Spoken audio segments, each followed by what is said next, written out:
What's up, Super Training family? I'm here with the foot fetish sprinter, Graham. I'm here with the barefoot sprinter, Graham Tuttle. And this guy's an expert on feet. He's been helping Mark and myself and Andrew out on, honestly, getting better foot awareness. And we've learned a lot. But we want to talk to you guys, and Graham's going to be able to explain the differences between all these shoes. But I want to tell you guys something real quick. I've been an athlete all my life. I played soccer. I had surgery when I was 21 years old on my right foot because the cleats that I was wearing, they were so narrow that it caused me to have a bunny net here. Literally, they shaved off that part of my bone and they stuck a screw in it, which stopped my career right there.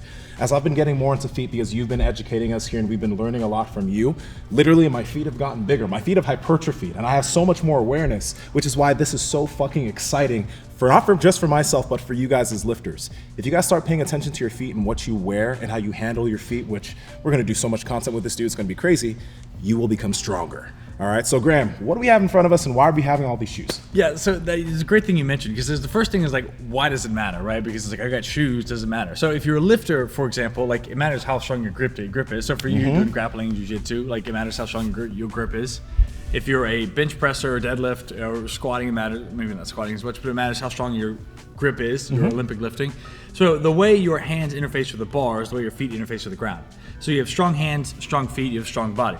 But the problem is that we treat our feet like nothing else in our body. We shove them into a shoe, it basically becomes like a cast. So for example, like this, it doesn't bend. Like the actual, I know this is not supposed to bend, but I'm saying most shoes are a little bit more example. We walk around in shoes like this that do not bend through the foot at all unless you have significant pressure. You got a narrow toe box. It's a raised heel. Basically, it takes our foot and smashes it into it. So if your hand was always like this all the time, you'd lose, unless you're trying to be Will Smith, you'd lose that capacity to really engage and have strong hands, strong grip. And by the way, I think I got this analogy from you. It's the cast analogy.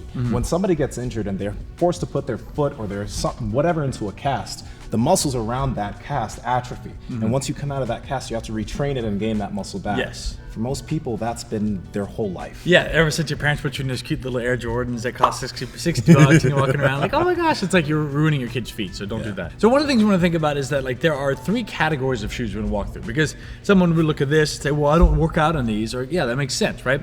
So we've got what are called aesthetic shoes. They are just meant to look a certain way. Yeah, That drip.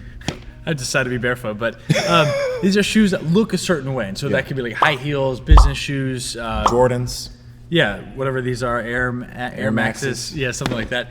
Those are shoes that are not meant to be functional. They're just meant to be an adornment for your body, right? Yeah. Now, then you have what are called training shoes, which are meant to be, those are like your everyday shoes. Those should be things that let your feet move and engage, but they basically offer minimal protection from the environment you're in. And then finally, we got what are called competition shoes. So these are where things like Olympic lifting shoes, cleats, basketball shoes, golf shoes, volleyball shoes, whatever. There's a specific competitive advantage to those shoes, but they sacrifice some form of function to get an elevated capacity in another space. So for example, a cleat, or let's say this, has a very stiff midsole. It does not bend.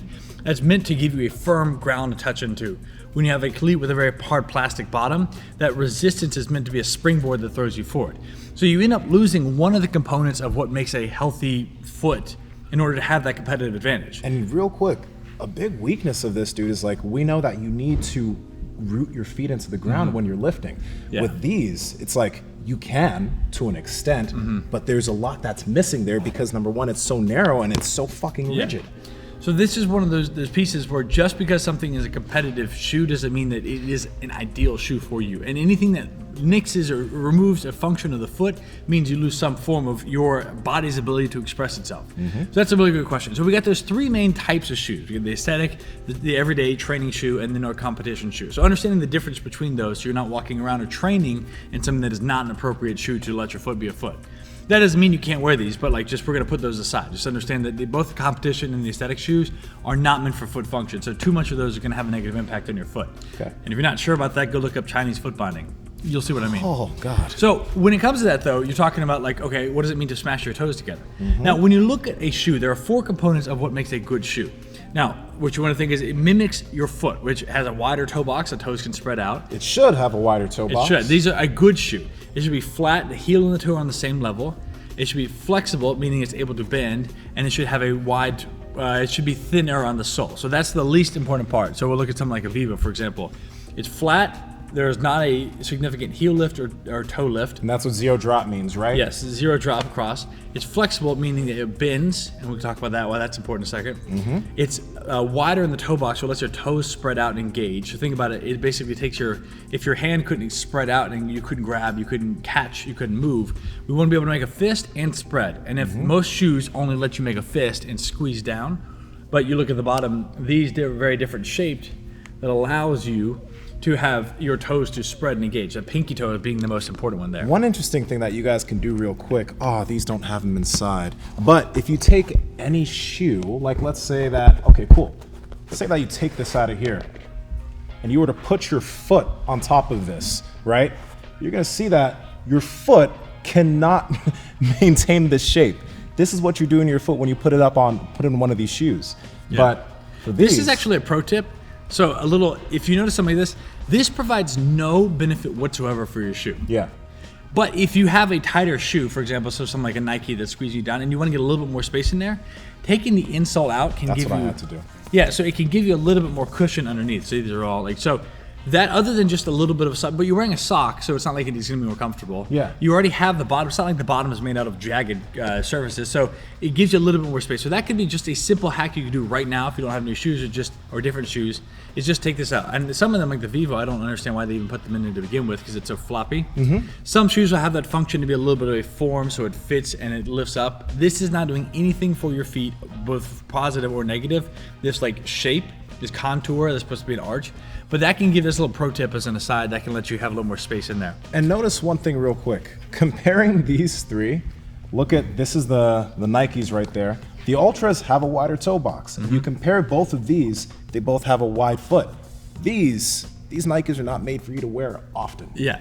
So now we look at this. So this comes back to this idea of what it means to have a good shoe. So it's flat, it's flexible, it's wide in the toe box, and it's thinner. So of those, the most important one and the two most important would be flat, meaning your heel is on the same level as the toe.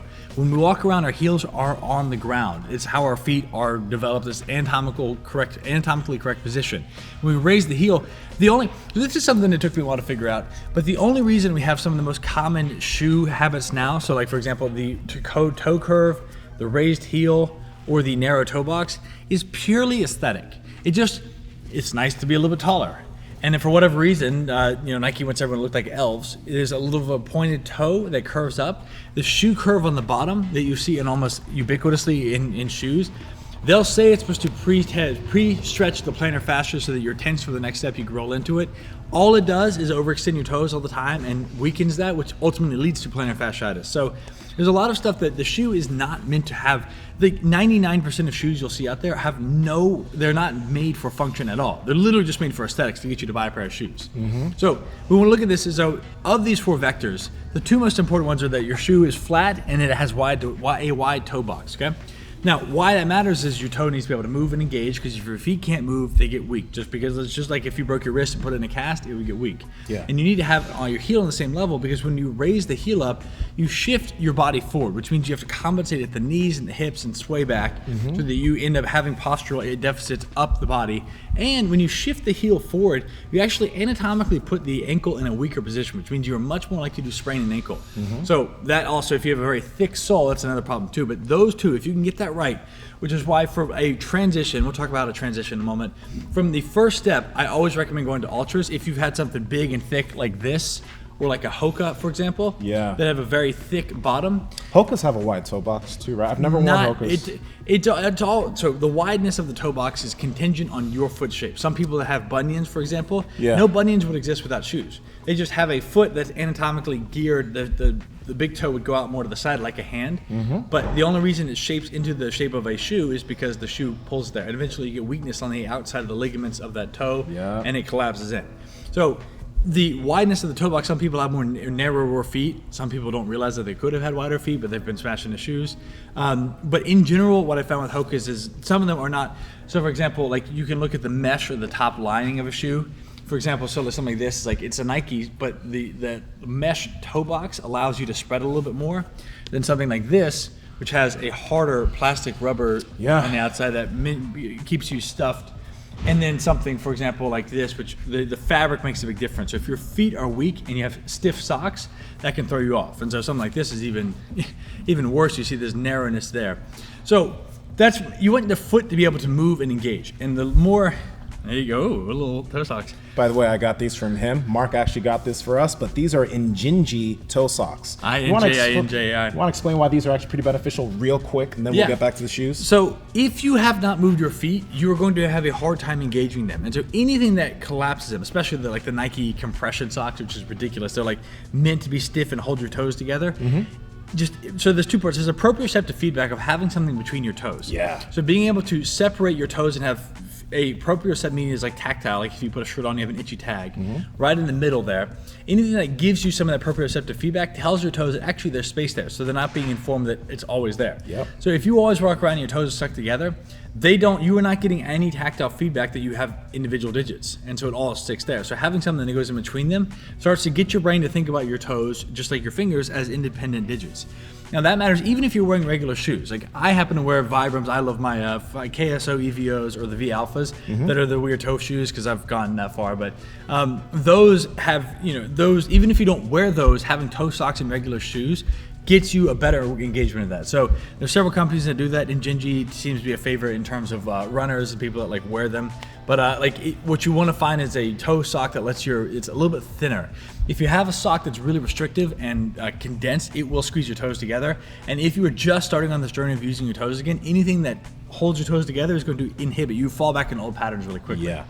So that's the first thing is going to look at. We got a flat shoe and we got a wide toe box. Then we want something that's flexible. We want something that can bend and smash up. Now you might be thinking, why does that matter? Because my foot will never do this. What you end up getting is that any shoe that inhibits, for example this one, that inhibits some of the bend, if your feet are weak and your shoe is not doing that, then you're missing the small little micro adjustments. So these tiny little flexion extension moments that happen every single step. And as a result, we have tissue. So if you look at your hand, you have tissue in between. These are called the metacarpals, but in your foot, it's called the metatarsals. These bones here, we have tissue in between them. So your ability for your hand to be a flexible, pliable, mobile thing is the same as your foot. And when we don't get these tiny little adjustments to let our foot start to move, then the 26 bones in our feet become stiff and you turn into a flipper. And that flipper ends up losing the capacity to stabilize in different settings. So if you go and you step on someone's ankle when you're playing basketball and you roll sideways, or you're going for a hike and you step on something and you roll, instead of being able to adjust and to make slight little micro changes to the terrain, we end up collapsing because the whole thing is just one unit. So it doesn't need to be, it's not that your foot's going to be bending and smashing like this, but anything that adds a layer of resistance to that bend weakens the foot little by little. Now the fourth component, and the least important, is the thickness of the shoe. Now something that's very thin, like a Vivo, there's other, in this kind of brand, there's Zero as well, this kind of like minimalist area, they're thin, you can feel the ground. And that matters too because you can feel the ground, which gives you better proprioceptive feedback. Also, if I step on something and I've got a raised heel shoe, this 1/2 inch to an inch, this is the Nike Vaporflies, this right here, if I step on something and roll, this extra inch puts another inch, it's a higher leverage on the ground. So I step and it's a much greater consequence for rolling and going sideways. So it's a heavier shoe, so I'm more likely to be able to balance, and the whole thing is stiff. So if I step on something, I'm more likely to be able to balance on it. But in the event that you inevitably step on something that's just too steep or too far off, that's when the whole thing goes. So you're much more likely to sprain an ankle in something like a Hoka or very raised heel shoe. I want to mention too, and when we're talking about all these shoes, my main driver is going to be the Vivos. These are going to be what I wear most of the day, or I'm going to be barefoot. If I'm trying to drip on people, I'll pull out my Jordans every now and then, but those will not be the shoes that I wear most of the time. They're not going to be the shoes that I walk around 8 hours, 10 hours a day, right? So understand that if you guys want to get yourself some fucking, Yeezys or whatever these shoes are, if you want to wear those shoes, because hey, they're stylish. I know. I know. I don't have style. That's why I just decided to be naked.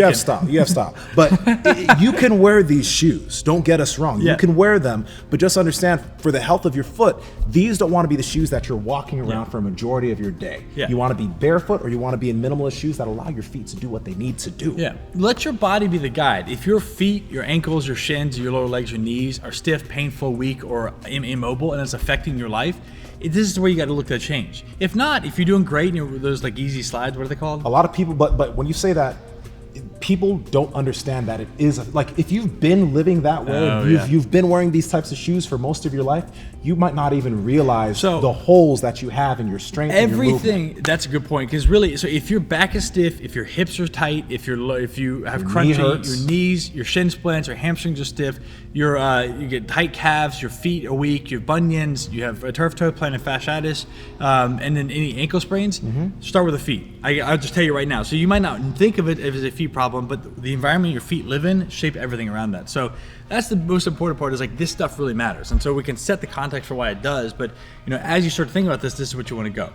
So to finish on this thinness part, the point is that you want to be able to grab and feel the ground, because the more you can feel the ground, the lower you are, the less likely you are to sprain, and the more likely you are to be able to ground and engage with the surface you're on, and that matters a lot. Let me quickly say one thing that I've been noticing for the past few months that I have been wearing these types of shoes and been being more barefoot.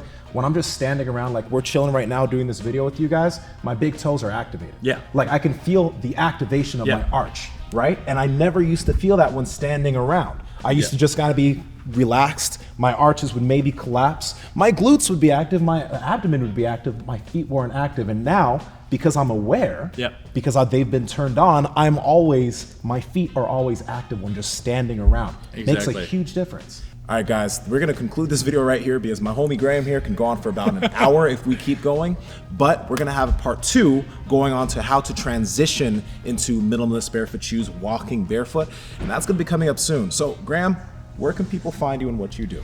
If you follow me on TikTok, Instagram at The Barefoot Sprinter, and then YouTube is just my name, Graham Tuttle. So we'll link to those below. And this is an amazing topic that I'm very excited for us to delve more into. We actually did a Power Project episode with the Squat University, Dr. Aaron Horsching, and we talked a lot about feet and shoes there too. So make sure to go check that out also. But this is Nsima Inyang from the Super Training Gym. Strength is never a weakness. Weakness is never a strength. Talk to y'all later.